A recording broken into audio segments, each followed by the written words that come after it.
Welcome to the GGB Gaming Supplier Showcase. I'm Frank Legato, editor of Global Gaming Business. Today we're featuring Bluberi, and our guest is Bluberi's Director of Product Management, Brett Vela. Yeah. Thanks for being with us today. Absolutely. Tell me about Jackpot Shot. Yeah, sure, Frank, thanks. Just want to go through that same little bit of game development process and journey, and I think you'll kind of see some similarities, but also very different between this Jackpot Shot and what we just reviewed, Timberjack. So with Jackpot Shot, first let's talk about the concept, right? Where did this game start? Frank, for us, this game started at a creative offsite. What I mean by that is the product team and a bunch of the game developers get in a room together for over a very long few days and come up with new game ideas. As Mike Brendan likes to say, we focus on kind of creativity within confines. So really the focus of that offsite was underutilized mechanics. Think about mechanics that are in the industry today, but we haven't seen a lot of use of. Things like maybe a collection mechanic or the ghost reels, like we just talked about in Timberjack. In this case, mini reels, which is something we haven't seen in quite a while. So this is a mini reel focused game. Now mini reels, because they're underutilized, inherently have some risk to them, right? They're pretty risky mechanic to use. Players maybe don't recognize them, and they're not as familiar as they are with something like hold and spin or with cash on reels. So they are inherently more risky. We think a lot about portfolio balance here at Bluberi. So if you have something really risky, how do you balance that with something not so risky or something a little bit safer? In this case, we use pot fillers, right? Pot fillers are a very safe mechanic today. Players recognize them, they gravitate towards them, and they're certainly some of the better performing games in the market. So we had our concept, right? So now we had a game that had many reels, and we decided to use pot fillers, and we took these pot fillers and tied them directly to the jackpots. So each pot filler correlates directly to a jackpot. I like the graphics. I like using scales as pot fillers.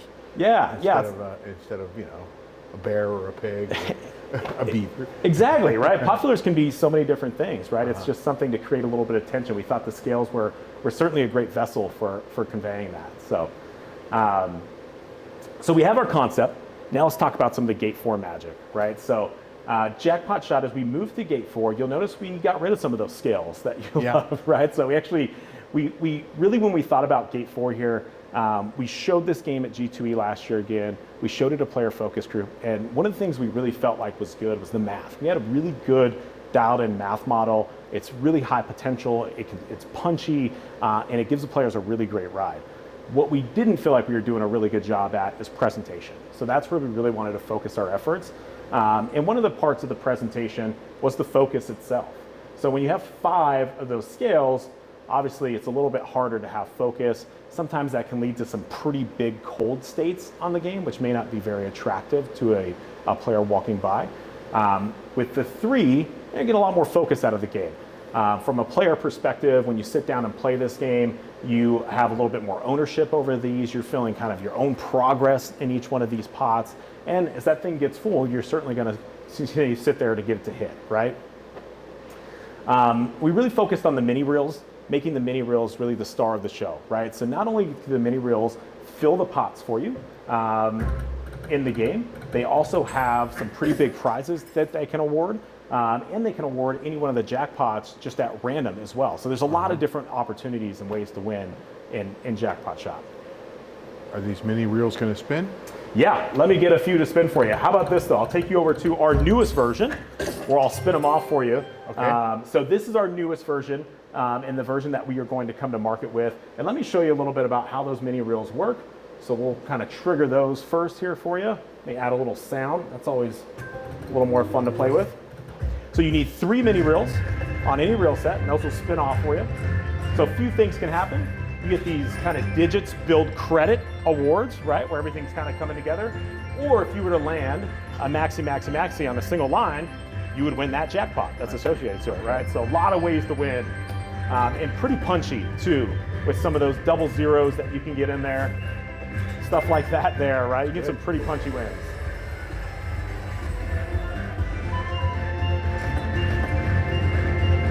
See what this last one, mini, yeah, and we just got awarded a mini there. And here's something pretty cool. So we just won the mini here, but it's actually not gonna reset our pot. So our pot is still in an advantage state here, Okay. pulled down pretty far, right? So, and then anytime you land a jackpot shot and don't get that feature, so you land two or less of them, it'll actually just fill the pots for you at random. Oh, okay. Great. So now Gate 4 magic. So we focused on the minis. We got are focused on our mini reels. We are focused more on our jackpots, right? So we moved down to 3 scales attached to the jackpots. What are some of the other changes we made? Well, when we took it to a player focus group, players told us, hey man, we really love this leprechaun character, but he doesn't really do a whole lot. And as I said before with Timberjack, you know, we love our characters here. So that was music to our ears, right? How can we involve this leprechaun more in the game? So what we did is we made him what we call a helping hand character.